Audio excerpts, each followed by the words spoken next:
बात करो अपन मैथिल मिथिला से पधारन आई गोवा राज्य में किस वर्ष अपन सेवा दे रहल छथिन। भारतीय प्रशासनिक सेवा के क्रमठ अधिकारी जे अखन साउथ गोवा जिला गोवा राज्य के जिलाधीश है। ऐसे पहले सीसीपी कॉर्पोरेशन ऑफ पंजी के कमिश्नर चला है, ये बड़ा इंपॉर्टेंट पोस्ट है। वह हम उनका बहुत बहुत अभिनंदन करै छी। सर बहुत बहुत धन्यवाद, अहाँ टाइम निकाल लिए आई प्रोग्राम में शामिल होगा के लिए अहाँ कस के लिए एक जोड़ा ताली निकाल सर के लिए।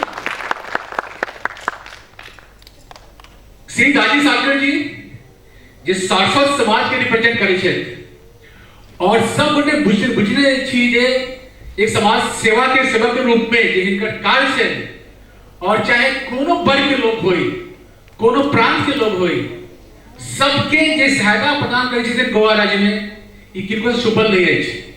सर वास्तव में we are really proud of you and being you part of here in the Mithila समाज। I welcome you once again, a very big clap for Daji Sagar. धन्यवाद।